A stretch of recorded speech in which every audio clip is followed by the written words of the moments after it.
Di dalam nama Allah Bapa dan Tuhan Yesus Kristus serta Roh Kudus, Pencipta langit dan bumi. Amin. Kami mengingat ya Allah, kasih setiamu di dalam baik-Mu seperti namamu. Ya Allah, demikianlah kemasyuran-Mu sampai ke ujung bumi.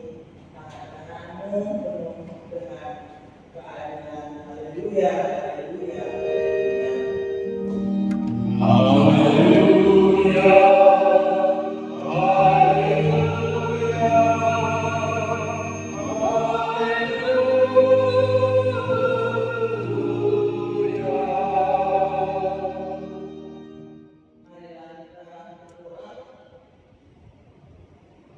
Ya Tuhan Allah Bapa kami yang penuh rahmat, dalam sukacita dan dengan segala hati kami menyembah Engkau dalam ibadah ini. Tolonglah kami umat-Mu supaya iman kami semakin teguh dan kuatkanlah kami melakukan segala yang baik sesuai dengan kehendak-Mu. Peliharalah kami sepanjang hidup kami di dalam Yesus Kristus Tuhan kami. Amin.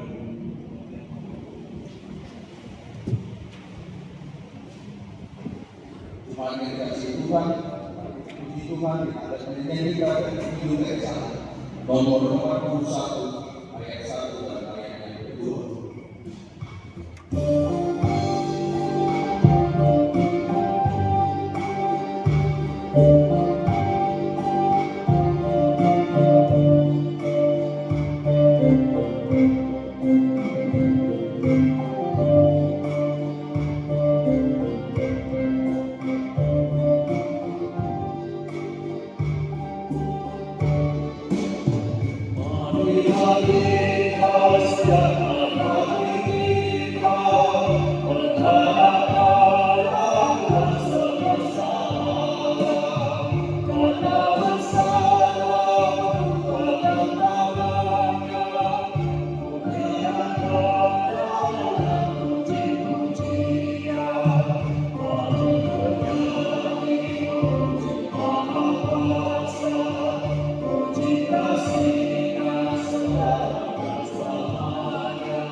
Akulah Tuhan Allahmu, seluruh umat kita, tidak boleh ada Allah lain kecuali Aku. Jangan berbuat lagi patung yang menyerupai apapun yang ada di langit atau yang ada di bumi atau yang ada di dalam air untuk disembah atau bertakwa kepadanya. 3. Jangan menyebut nama Tuhan Allah dengan sembarangan, karena Allah akan menghukum orang yang menyalahgunakan namanya. 4. Ingat dan sucikanlah hari yang dikuduskan itu. Lakukanlah segala pekerjaanmu di dalam 6 hari. Tetapi pada hari yang ke-7 ialah Sabat bagi Allah Tuhanmu. Engkau tidak boleh bekerja pada hari itu, juga anakmu laki-laki atau perempuan, pembantumu laki-laki atau perempuan, ternakmu atau orang lain yang berada di tempat kediamanmu. Sebab Allah menciptakan langit dan bumi dan segala isinya di dalam 6 hari. Kemudian Dia beristirahat pada hari yang ke-7. Itulah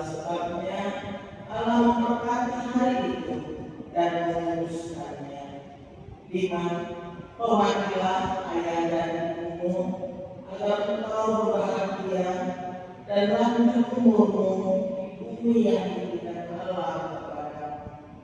6. Jangan engkau membunuh. 7. Jangan engkau berzina.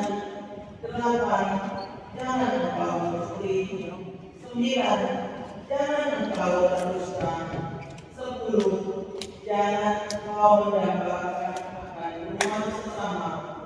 Jangan engkau mendambakan akan istrinya atau pembantunya laki-laki maupun perempuan, ternaknya, atau segala sesuatu milik mereka. Apakah ketentuan Tuhan Allah akan hukum Taurat itu? Demikian. Akulah Tuhan Allahmu, Allah penjuru, yang membalaskan kesalahan bapa kepada anak-anaknya, kepada keturunannya yang ketiga dan keempat dari orang yang melanggar perintah atau firman-Mu.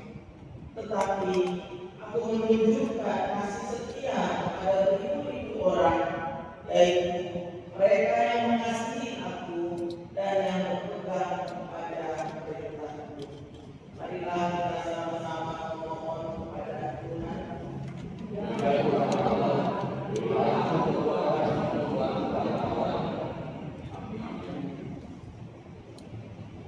Mulia namanya. Tuhan, mari kita muliakan nama Tuhan. Kita bernyanyi dari Kidung Desa nomor 42 dan nyanyikan sebanyak 2 kali.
Kita berdoa kepada Tuhan Allah untuk mengampuni dan memohon ampunan dosa kita.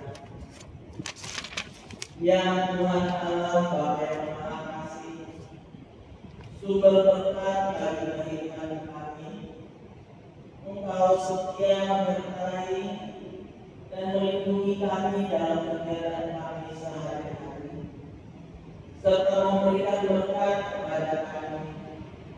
Apa yang kami miliki adalah pemberian semata, harta, kesehatan, pengetahuan, dan segala yang ada pada kami. Namun semua itu sering kami pergunakan justru untuk hal yang sia-sia. Bahkan seringkali kami pergunakan sebagai alat untuk berpaling dari agama. Bapa yang baik, kami telah berdosa kepadamu. Ampunilah kami atas segala dosa kami. Anugerahkanlah pada kami hikmat sehingga kami mampu mempergunakan apa yang kami miliki untuk segala kebaikan sesuai dengan kehendak-Mu.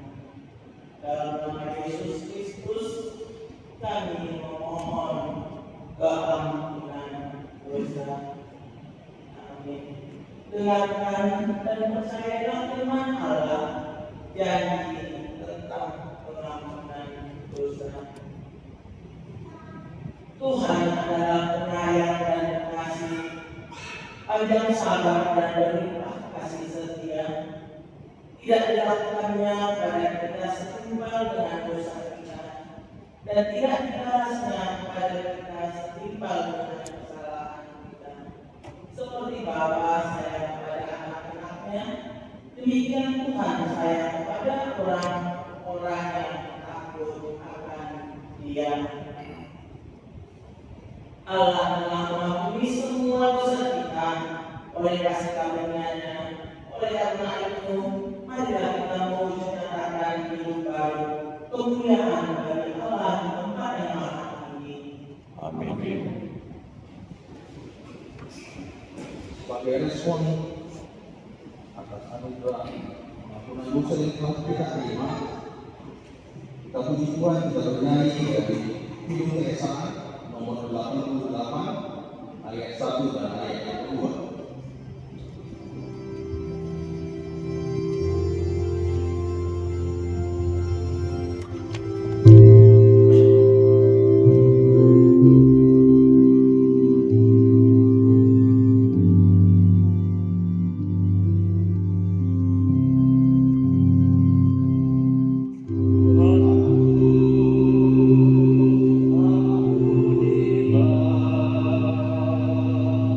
Ampunilah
Kenakanlah dengan kerajaan minggu ini yang tertulis dalam Yeremia 3 ayat 14 sampai 18 dengan judul umat yang akan datang. Kembalilah hai anak-anak yang berkat, demikianlah firman Tuhan, karena aku telah menjadi Tuhan atas kamu. Aku akan mengambil kamu, seorang dari setiap kota dan 2 orang dari setiap keluarga, dan akan membawa kamu ke Sion. Aku akan mengangkat bagimu gembala-gembala yang sesuai dengan hatimu. Mereka akan menggembalakan kamu dengan pengetahuan dan pengertian. Apabila pada masa itu kamu tambah banyak dan beranak cucu di negeri ini, demikianlah firman Tuhan, maka orang tidak lagi akan berbicara tentang tabut perjanjian Tuhan. Ini tidak lagi timbul dalam hati dan tidak lagi akan diingat orang. Orang tidak lagi akan mencarinya atau membuatnya kembali. Pada waktu itu Yerusalem akan disebut tahta Tuhan, dan segala bangsa yang berkumpul di sana demi nama Tuhan Yerusalem, dan mereka tidak lagi akan bertingkah langkah buruk berlebihan hatinya yang jahat. Pada masa itu kaum Yehuda akan pergi pada kaum Israel, dan mereka akan datang bersama-sama dari negeri utara ke negeri yang telah kubagikan kepada nenek moyangmu menjadi pusaka. Amin. Berbahagialah setiap orang yang mendengarkan firman Allah dan yang melakukannya. Jemaat yang terkasih, kembali kita puji Tuhan. Kita bernyanyi dari Kidung Keesaan nomor 367 ayat 1 dan ayat yang 2.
Mari kita mengikat kita sampaikan kemampuan iman dan kita dalam orang percaya dalam tempat dan sepanjang zaman.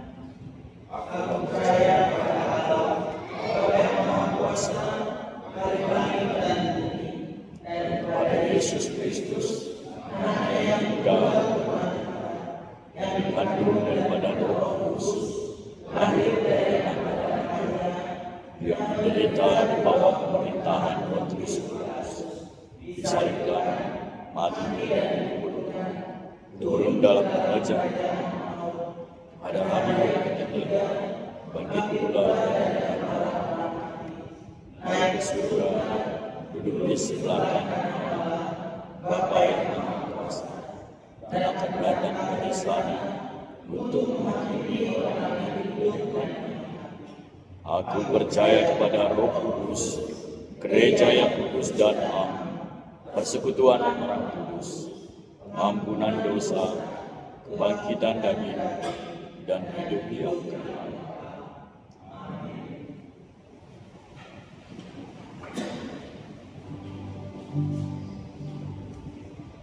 Teman-teman, kembali kita bernyanyi dari Himne Keresahan nomor 510 ayat 1 dan ayat yang kedua.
Waktu jemaat kita ini 14 September 2025, Pimpinan Majelis Jemaat dan Sekolah Utama Majelis Jemaat di Jakarta Pontianak mengucapkan selamat hari Minggu dan selamat beribadah bagi kita semua, khususnya bagi jemaat yang baru pertama sekali beribadah di gereja ini. Tuhan Yesus memberkati. Kegiatan yang sudah terlaksana pada Minggu ulang tahun 13 7 September 2005 dihadiri 220 orang.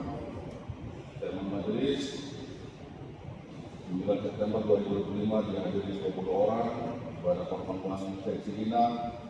Kamis 11 September 2005 19 orang, pelayanan faktura baru 10 September 2005 telah dilaksanakan. Pertemuan sektor 12 September 2005 sektor 1 dihadiri 35 orang, sektor 2 35 orang, sektor 3 14 orang. Kegiatan yang akan dilaksanakan dalam 1 minggu ke depan. Ibadah penghiburan, kita akan mengadakan ibadah penghiburan pada hari Senin 15 September 2025 di rumah keluarga tua yang Sumarmata dengan Mangunsong. Alamat rumah Jalan Sito dan tempat di dalam Gua Sungai Raya Kabupaten Kuburaya. Jadwal majelis dan jam doa diadakan pada Selasa 16 September 2025 masuk jam 19.00. Pertemuan seksi Inang Sersot KPS Kalimantan Barat pada Kamis 16 September 2025 masuk jam 16.00. Tempat offline di Gedung Serbaguna di KPS Pontianak, online via Zoom, Minang di KPS Singkawang, Minang di KPS Kecamatan Kita, dan Zoom akan dikirimkan berikutnya. Latihan pelayanan ibadah pada Kamis 19 September 2005 masuk jam 16.00 di gereja ini. Pertemuan sektor Jumat 19 September 2005 masuk jam 16.00. Sektor 1 di rumah keluarga Bapak Andreas Purba dengan Budi Sinaga. Alamat Jalan Sunyong dan Menur 2 dalam nomor 33. Sektor 2 di rumah keluarga Bapak Fantasi J. sama dengan Burikan. Alamat Jalan Paris 2, Komplek Permata Paris nomor A3 Pontianak. Sektor 3 di rumah keluarga Bapak Amanda Sarani dan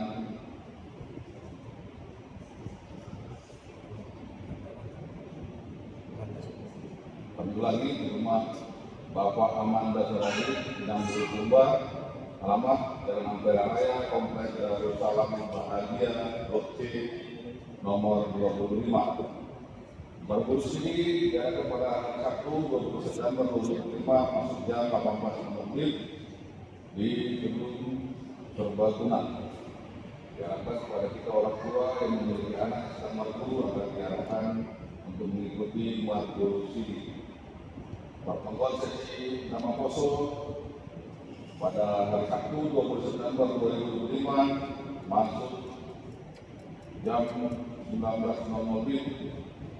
di rumah keluarga Bapak Situa Naga Manik Inang Bogor Kaloho. Alamat dan namanya di luar Komplek Kawan 2 nomor D10. Pemberitahuan. Yang pertama, Pesta Ulang Resort Kalimantan Barat. Informasi kita pada hari Minggu diadakan pada hari Minggu tanggal 8 September 2005 masuk jam 9.00 WIB bertempat di KPS Pontianak.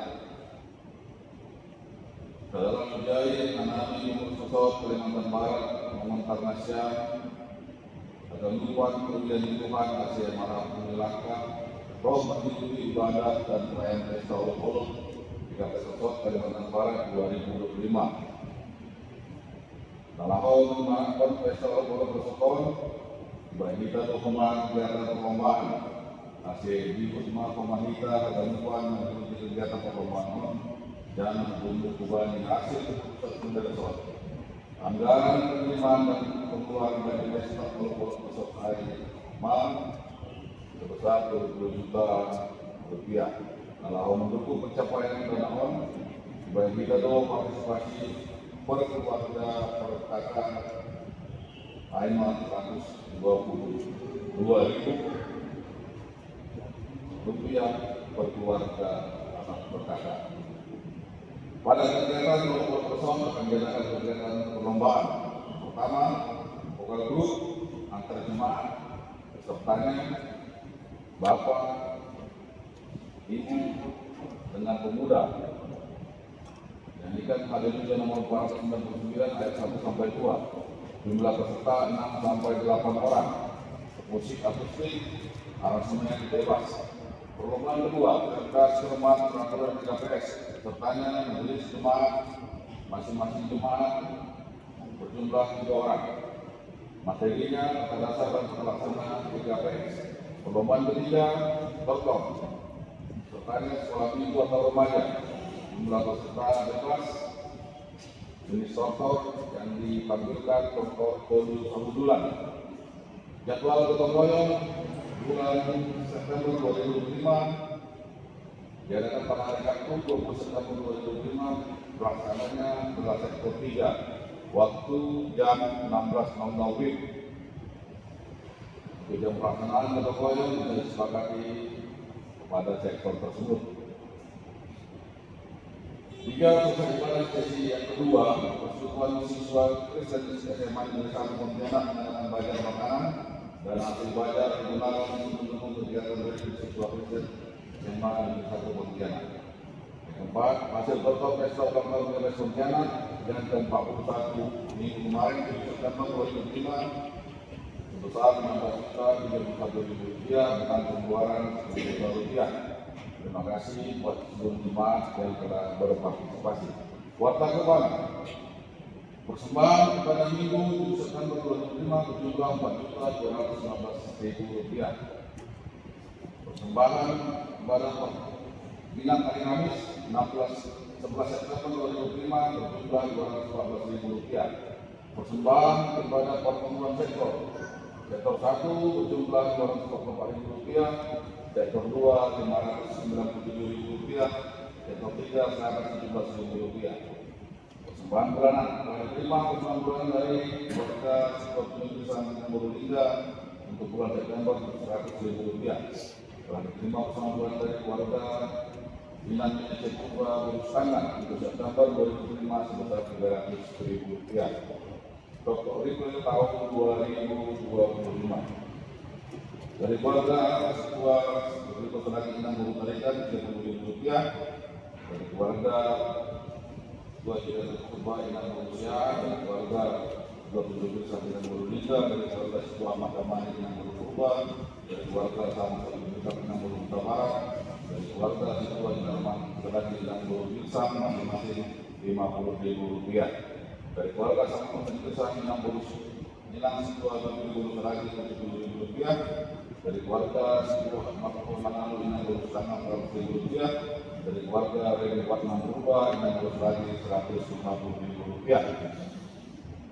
Saldo keuangan GKP Pontianak per 13 September 2005 sebesar Rp336.236 dengan rincian tertera di layar atau di WA Group yang akan dikirim setelah ibadah sesi kedua. Laporan keuangan pemerintah tahun 2005 saldo per 13 September 2005 sebesar Rp20.216.000. Ulang tahun Umat Kristen Pontianak mengucapkan selamat ulang tahun kepada yang berulang tahun dalam minggu ini. Minang Roida Desminawati Boru Semanjita, Dedi Ananta Serani, Minang Mawati Boruti, Yosri Yora Purba, Minang Vera Yosef Boruserani, Minang Mini Sumarti Borusotan, dan Wi Feris Taman Sanapta Serani. Selamat ulang tahun, panjang umur, Tuhan memberkati. Demikian warta jemaat warta keuangan pada kita pada minggu ini. Mari kita bersatu dalam doa. Kami mengucap syukur Tuhan atas penyertaan dan berkat Tuhan yang bisa kami rasakan dan lalui dalam minggu yang lalu. Dan pada minggu ini kami akan memasuki minggu yang baru. Dan Tuhan juga terus menyertai dan memberkati kami untuk kami bisa melalui hari-hari kami dalam minggu ini. Warta yang telah kami mendengarkan dan atau sampaikan, kiranya Tuhan campurkan di dalam sehingga majelis yang terlibat mengerjakannya dan kegiatan yang telah kami wartakan dapat berjalan dengan baik. Begitu juga Tuhan dengan jemaat Tuhan yang berulang tahun. Engkau telah tambahkan usia mereka 1 tahun, Kau tambahkan juga berkat-berkat kepada mereka. Bahkan tambahlah kepercayaan mereka, sehingga mereka semakin melihat kuasa Tuhan dalam kehidupan mereka. Bahkan masa depan jemaat Tuhan yang berulang tahun kami berharap dalam para penasihat Tuhan. Rencana kita kami yang rencanakan dan yang telah kami wartakan, terlebih pada pesta Holocaust yang akan kami selenggarakan pada hari ini 28 September 2025. Persiapan-persiapan yang kami lakukan, anak-anak Tuhan yang terlibat dalam persiapan tersebut, Tuhan menyertai dan memberkati, sehingga pada akhirnya kami bisa merayakan Holocaust, Budapest, Holocaust Kalbar dengan baik dan seluruh tenang dan hati. Kami lanjutkan pada ini Tuhan, kami serahkan dalam tangan penasihat Tuhan. Inilah doa dan permohonan kami. Kabulkan ini Tuhan seturut dengan kehendak Tuhan. Dalam Yesus kami telah berdoa bersujud kepada Tuhan. Haleluya. Amin.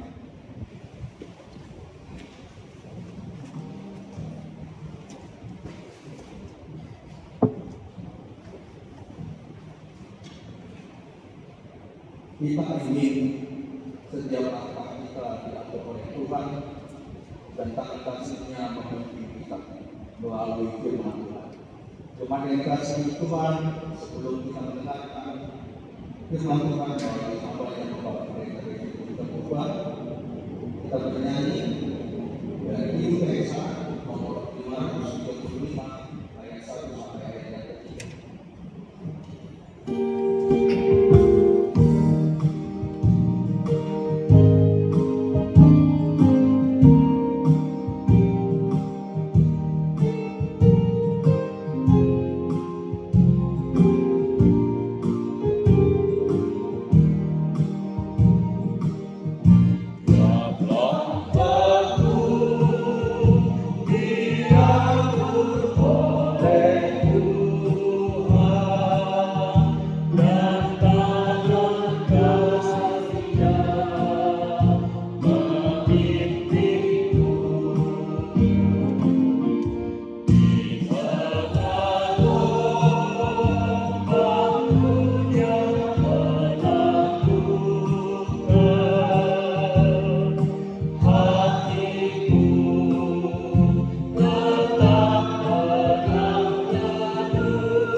dan memelihara imanmu pada nama Tuhan Yesus Kristus. Amin. Jemaat yang terkasih, mari kita buka dari Injil Lukas 15 ayat yang ke-11 sampai ayat yang ke-32. Lukas 15 ayat yang ke-11 sampai ayat yang ke-32. Masuk pada baca. Mari kita sama mengikutinya. Saya bacakan kepada kita semua. Demikianlah firman Tuhan. Perumpamaan tentang anak laki-laki.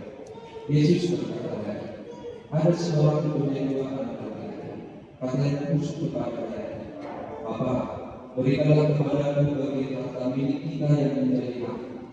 Lalu ayahnya membagi bagian harta kekayaan itu di antara mereka. Beberapa hari kemudian, anak bungsu itu menjual seluruh bagian itu, lalu pergi ke negeri yang jauh. Di sana, ia memboroskan harta miliknya itu dengan hidup berfoya-foya. Setelah dihabiskannya semuanya, timbullah bencana kelaparan di dalam negeri itu, dan ia memulai berharap. Lalu dia pergi dan bekerja pada seorang manusia di negeri itu. Orang itu menyuruhnya ke ladang untuk menjaga baginya. Lalu dia ingin memberi seluruhnya dengan apa yang menjadi makanan baginya, tetapi tidak seorang yang memberikannya kepadanya. Lalu dia menyadari keadaannya, katanya, betapa banyaknya warga-wargaku yang berlimpah-limpah kepadanya, tetapi aku di sini mati kelaparan. Aku akan bangkit dan pergi kepada bapakku dan berkata kepadanya, Bapa, aku telah berdosa terhadap surga dan terhadap Bapa.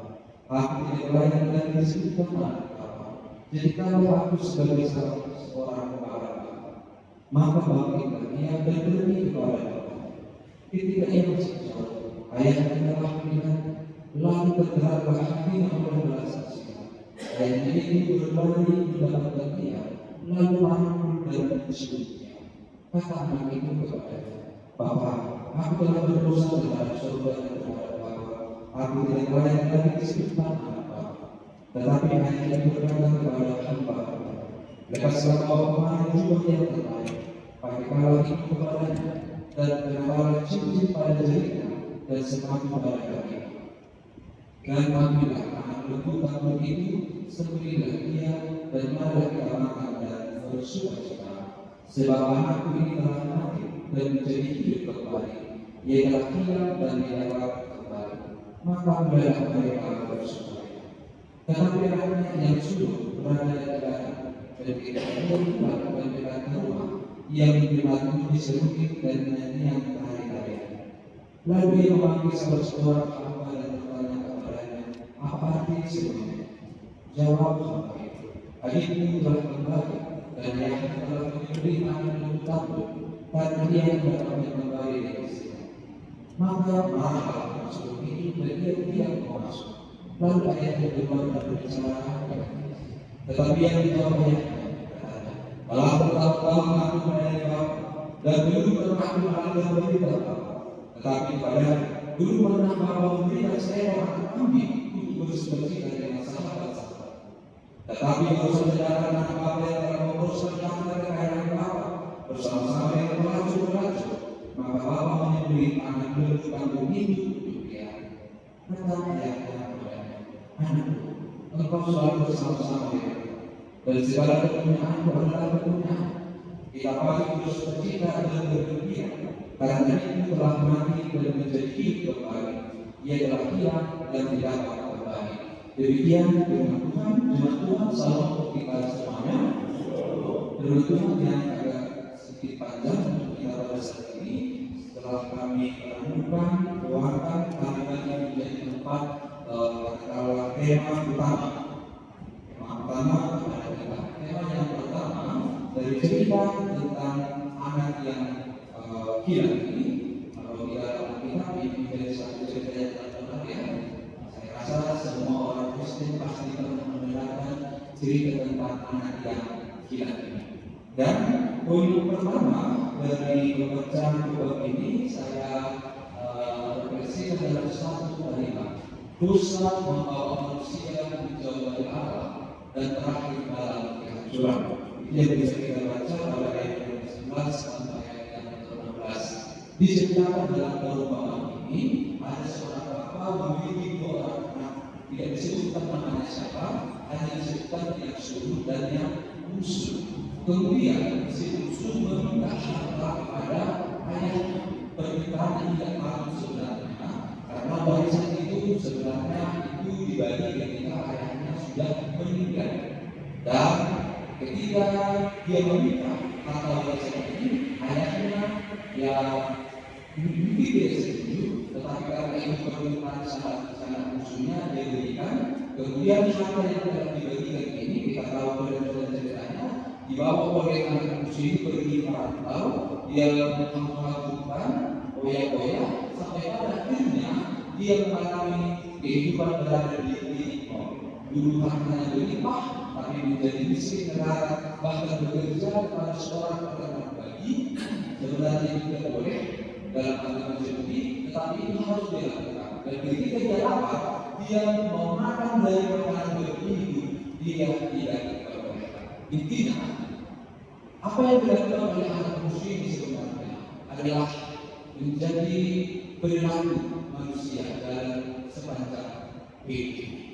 Bahwa dosa membawa manusia menjauh dari Allah dan berakhir dalam kehancuran.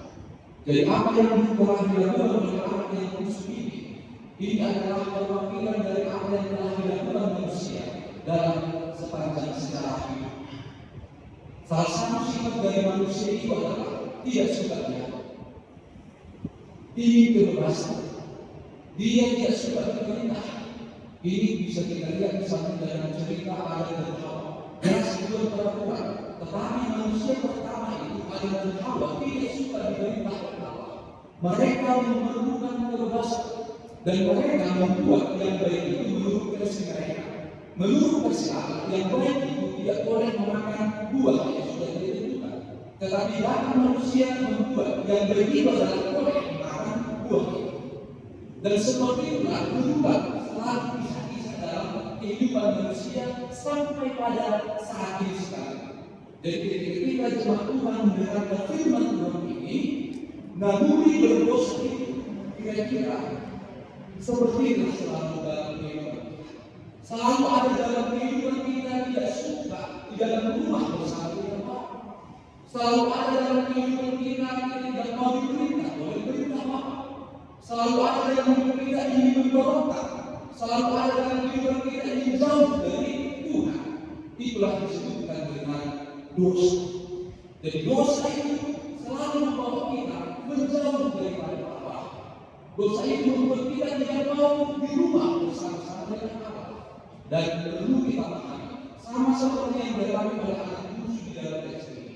Ketika seseorang memilih kedua atau jauh dari rumah Allah berdosa, maka dosa itu akan selalu membawa kita kepada kehancuran. Orang yang berjalan jauh dari rumah Allah, kita adalah manusia yang bebas. Dari sini kita tahu bahwa dia tidak mau memaksakan kehendak dan untuk kita lakukan. Kalau kita memilih untuk yang terbaik adalah ini, yang terbaik adalah yang saya pilih, maka Allah akan membebaskan kita melakukan pilihan-pilihan kita. Tapi mari kita ingat, segala pilihan adalah konsekuensi. Dan ini yang dialami oleh anak musuh di teks ini. Dia memilih bebas, dia memilih melakukan tindakan sesuai dengan kebenarannya, akhirnya berakhir dalam kehancuran. Mari kita belajar dari sana. Salah satu contoh yang terkenal di dalam Alkitab kita, ketika dia melakukan dosa, apa yang terjadi dalam hidupnya? Ini Mazmur 32 ayat 3 sampai 4. Ini pengalaman Daud ketika dia sudah jauh dari hajat Tuhan. Dia melakukan dosa di dalam kebebasan. Dan ketika dia berada dalam tahap dosa itu, apakah dia senang? Apakah dia bersuka-cita? Daud mengaku dalam Mazmur yang tertulis, tulang-tulangku menjadi lesu. Kenapa tulang-tulangku menjadi lesu? Karena aku mengeluh sepanjang hari. Daud mengeluh sepanjang hari. Kenapa? Karena tanganmu mengatakan, siang malam tanganmu menekan aku dari bawah. Sehingga yang terjadi, sungguh-sungguh menjadi kering. Inilah pengalaman orang yang jauh di dalam dosa. Inilah pengalaman orang yang memilih jauh daripada Tuhan. hidupnya berada dalam kehancuran. Dan kalau kita lihat jemaat Tuhan dalam kehidupan kita secara pribadi, hal yang sama juga akan terjadi dalam kehidupan kita. Mari kita lihat bagaimana kehidupan kita pada saat ini, atau pada kehidupan yang sudah pernah kita lalui.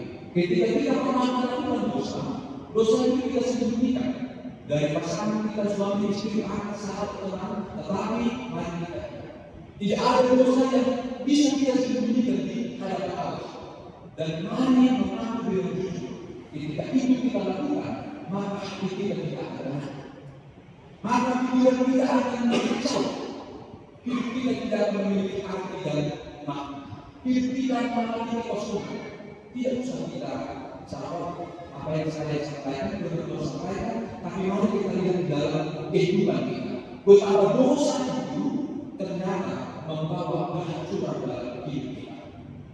Jadi dosa itu bagaimana kalau kita pernah luka, kita katakan kita pernah luka, dan luka ini belum sembuh, dan enak biasanya luka yang belum sembuh ini diganti.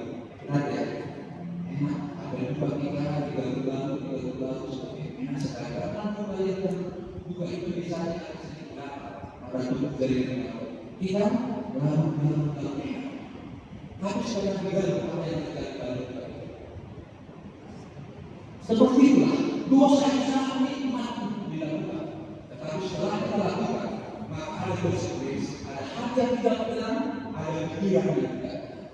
Itulah hal yang pertama yang bisa kita temukan dalam teks. Yang kedua, menyadari dosa adalah awal perjalanan kita.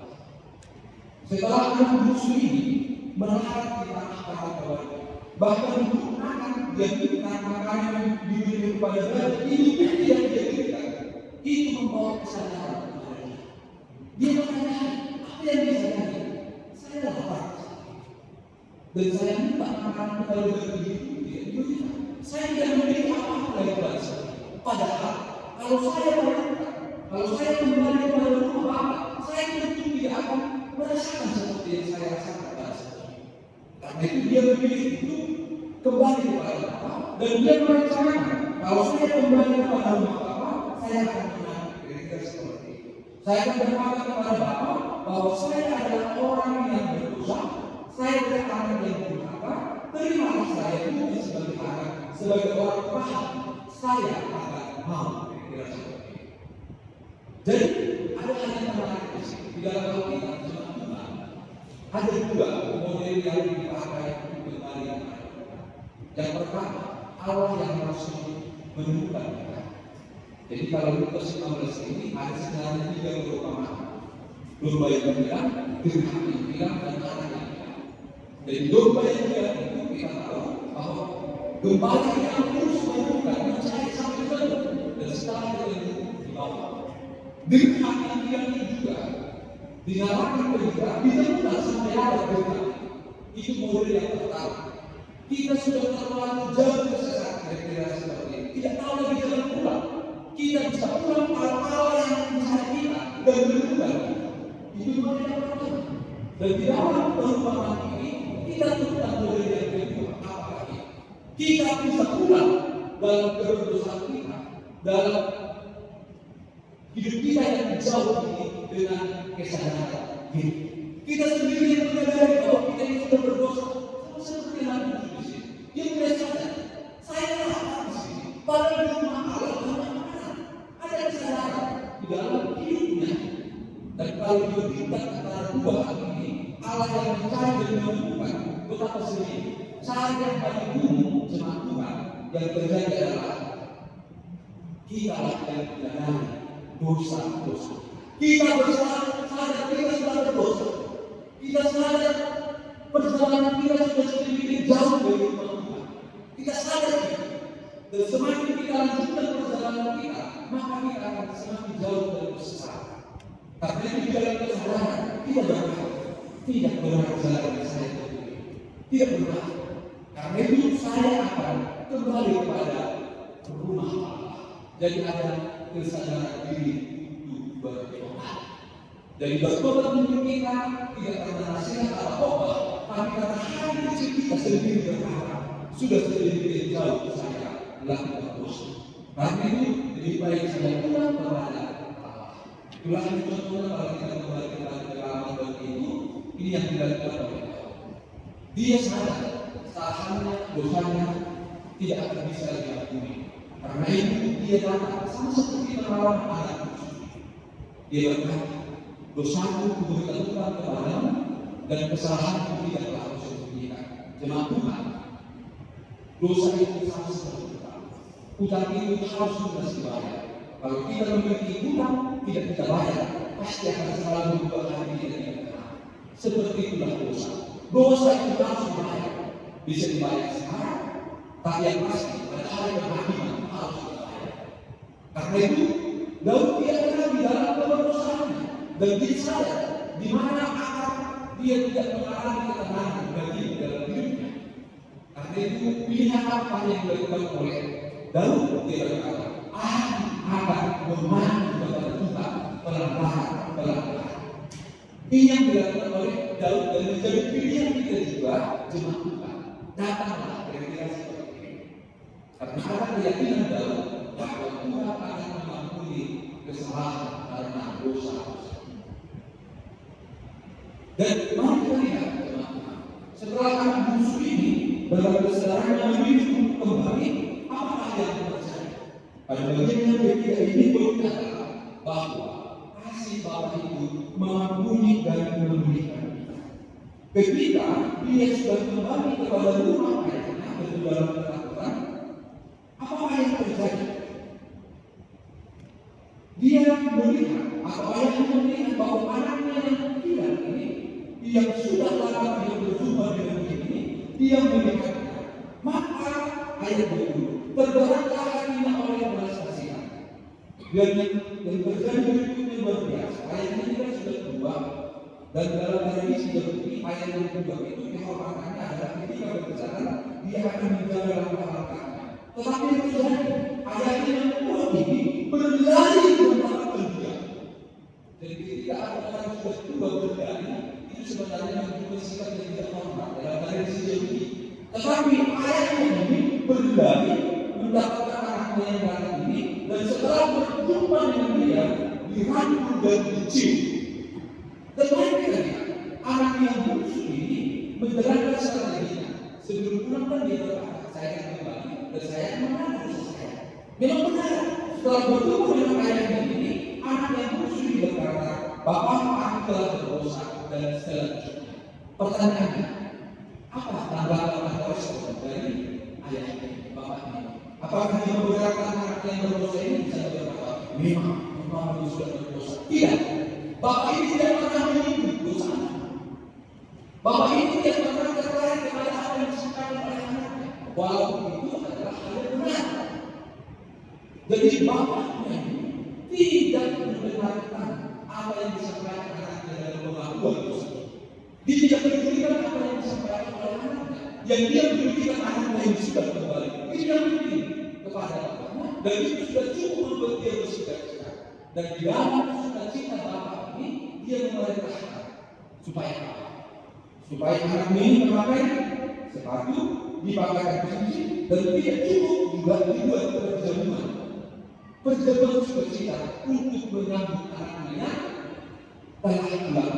Ayat 24 dikatakan dasarnya ini. Sebab anak ini telah datang dan menjadi hidup kembali, ia telah hilang dan didapat kembali. Inilah dasar sukacita mereka.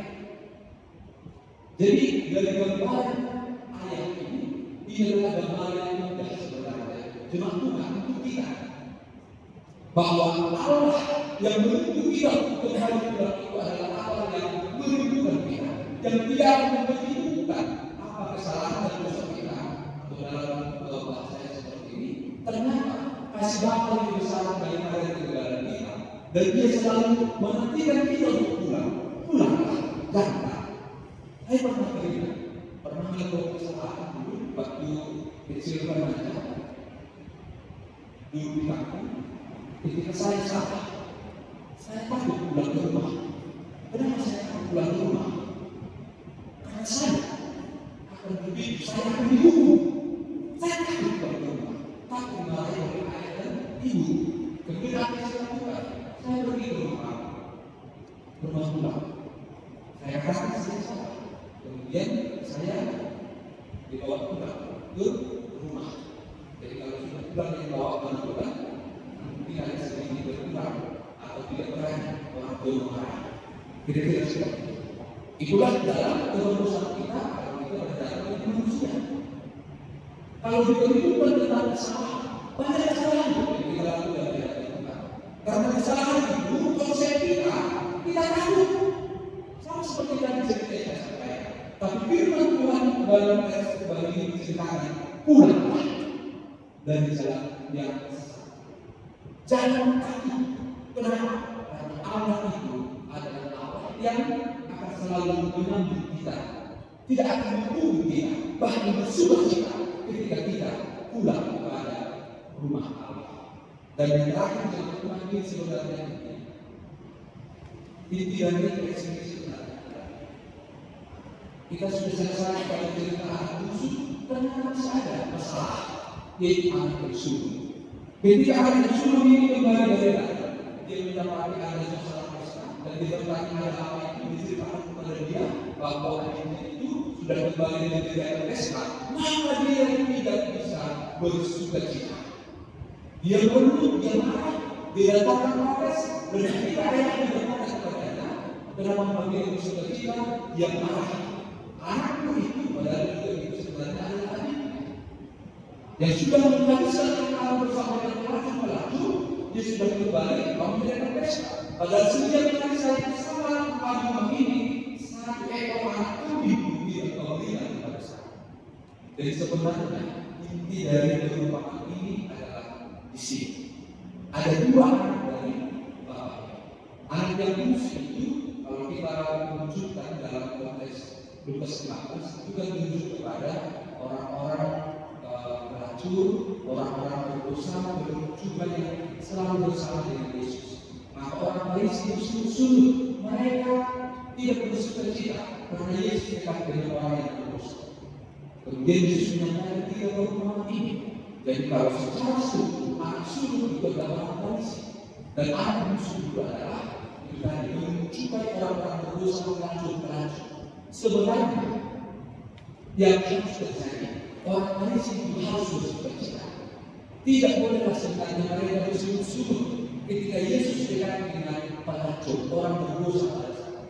Tapi makanya mereka bersungguh-sungguh. Kenapa mereka bersungguh-sungguh tidak bisa bersuka cita? Karena di dalam hati mereka merasakan diri mereka lebih benar. Jadi kalau ada pertanyaan siapa anak itu yang dalam teks ini? Anak bungsu itu hilang, tetapi anak sulung itu juga adalah anak yang hilang. Dia memang selalu bersama Bapak, tetapi dia juga menjadi anak yang hilang. Benar dia memiliki kasih, tapi kalau kita bilang yang terakhir, kira-kira inilah ada di dalam anak sulung tersebut. Dia memiliki kasih, tetapi kasih anak sulung bersalah, egois, posesif, dan untuk-untuk. Saya juga bertahun-tahun di rumah ini, tapi seekor anak kambing itu tidak memberikan kepada saya. Ada kasih dalam konsep untuk ini. Adik bungsu itu sebenarnya adalah adik, tetapi dia tidak bersuka cita ketika adiknya ini kembali. Kasihnya itu adalah kasih yang egois. Sama seperti contoh seperti ini. Kita memiliki teman dekat dan sahabat kita. Tidak bersuka cita kalau kita. Tetapi kalau sahabat kita ini berteman dengan orang lain, apalagi berteman dengan musuh kita, apakah kita masih bersuka cita? Kadang-kadang tidak. Kita menganggap sahabat itu adalah diri kita sendiri. Kita menjadi orang yang positif. Ketika sahabat kita ini bersahabat dengan musuh kita, maka bisa terjadi kita tidak bersuka cita. Kita tidak senang. Kalau seperti itu, dalam teks kembali itulah ciri-ciri anak yang hilang. Dan kalau dilepaskan dengan kasih Bapa dalam teks ini, kasih Bapa itu adalah tanpa bersyarat dan tidak terbatas. Jadi firman Tuhan ini cuma sebenarnya mau mengajak kita bersuka cita ketika ada orang yang bertobat kembali. Bersuka cita dalam hidup kita. ketika ada orang yang menyadari kesalahan dan kembali bersukacita. Kalau tidak bisa bersukacita seperti itu, firman Tuhan ini menjadi teguran yang nyata dalam hidup kita. Jangan-jangan saudara, kita juga adalah menjadi yang. Dan memang benar selalu ada yang akan hilang dalam hidup kita. Dan sesuai dengan firman Tuhan, kalau itu terjadi dan kita temukan, kembali pulang, jangan. Bapa akan datang berlari, mencium, merangkul kita dan bersukacita. Dan yang terakhir, firman Tuhan, setiap minggu selalu ada agenda pengatur dosa. Datang agenda, agar kita berdiri untuk mengatur dosa. Dibacakan dosa itu, jadi dosa itu diwakilkan oleh terakhir. Setelah pengakuan dosa itu dibacakan, apa kemudian dilakukan? Kemudian dibacakan nas tentang pengampunan dosa. Setelah dibacakan nas pengampunan dosa, muncullah kemudian bagi Allah di tempat yang maha tinggi. Itu kata-kata siapa? Kalau kita tahu, itu sebenarnya adalah kata-kata mereka dari Lukas 2. Kenapa ada muncul kata-kata mereka? Itu dasarnya dari Lukas 15, bahwa Yesus berkata ketika ada seorang yang berdosa kembali, maka mereka yang di surga juga akan bersukacita dan bernyanyi. Itulah dalam konteks pengakuan dosa. Dan ketika kita sudah melakukan dosa kita, maka mereka yang di surga akan bernyanyi karena sudah kembali orang yang berdosa itu, orang yang tidak. Dan nyanyian mereka hasil kemudian Allah tempat yang maha itu ketika mereka datang menceritakan kebahagiaan kelahiran Tuhan Yesus. Ibadah kita juga Tuhan yang mendengarkan Tuhan. Amin. Tuhan kami bersyukur dan kebenaran Tuhan kami bahwa Engkau adalah Allah yang sepenuh dengan kasih yang besar, yang selalu setia menanti kebaikan anak-anakmu yang terlalu jauh menjalani kehidupan ini dengan pikirannya sendiri. Kami bersyukur Tuhan akan pembebaran yang dibikin kita, bahwa kami memiliki Bapa yang luar biasa, Bapa yang selalu sama menanti kami hidup Bapa. Tuhan jemaat ini datang dengan kerendahan, bahwa kami sesungguhnya sama seperti anak sulung dan juga sering seperti anak musuh, sering hilang dalam pikiran perbuatan kehidupan. Kami tidak menyadari bahwa apa yang kami lakukan itu terlalu sering melupakan. Karena itu kami adalah anak yang tidak. Kami ini adalah sulung yang tidak. Kami juga serta anak musuh yang tidak.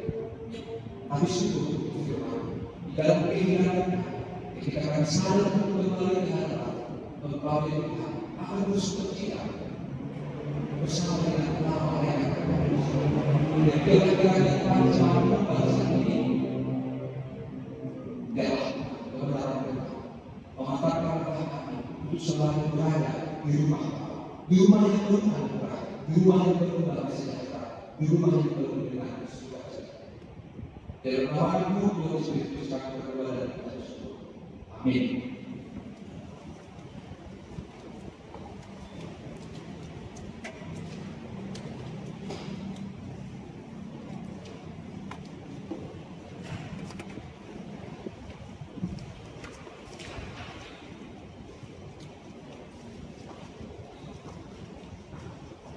Sebelum membuka persembahan, mari kita berdoa Tuhan yang memberikan bagi kita untuk memberikan persembahan.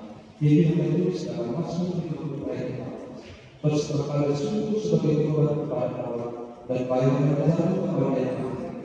Mari kita memberikan persembahan.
pamit undur diri. Mari kita berdoa untuk menyerahkan persembahan kita kepada Tuhan. Ya Tuhan Allah, menjadi segala kehidupan. Kami bersyukur atas pemeliharaan, perkebunan dan penyertaan kasih. Engkau telah mencukupkan segala keperluan kami, makanan, pakaian dan kebutuhan hidup. Sebagai tanda ucap bersyukur, kami datang membawa persembahan dan segala keperluan kami kepada kuduskan dan berkati kami, agar menjadi persembahan yang harum dan kudus untuk kemuliaan nama dan kerajaan. Kiranya berkat kasih karunia-Mu semakin melimpah dalam kehidupan kami, dan Roh yang kudus senantiasa menuntun kami, agar dengan penuh kerelaan dan ketulusan hati mempersembahkan hidup dan segala apa yang kami miliki bagi kemuliaan. Terimalah dua persembahan kami di dalam nama Yesus Kristus, Tuhan dan Juru Selamat kami. Amin. Puja berkata Tuhan, itulah janji kudus, hidup segar dari sorga, dan diberi padakus. Puja berkata itu yang kami perlu, sudah menetes berkatmu, biar tercurah penuh. Bapa kami yang di surga, dikuduskanlah namamu, datanglah kerajaan-Mu, jadilah kehendak-Mu di bumi seperti di surga. Berikanlah kami pada hari ini makanan kami yang sesungguhnya, dan ampunilah kami akan kesalahan kami, seperti kami juga mengampuni orang yang bersalah kepada kami. Dan janganlah membawa kami ke dalam pencobaan, tetapi lepaskanlah kami daripada yang jahat. Karena Kau yang punya kerajaan dan kekuasaan dan kemuliaan sampai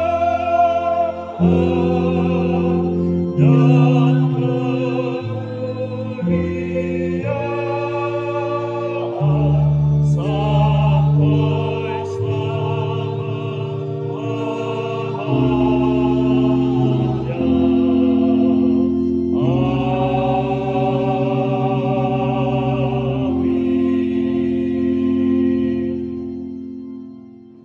Berkata, jadilah berkat dalam peduli terhadap semua.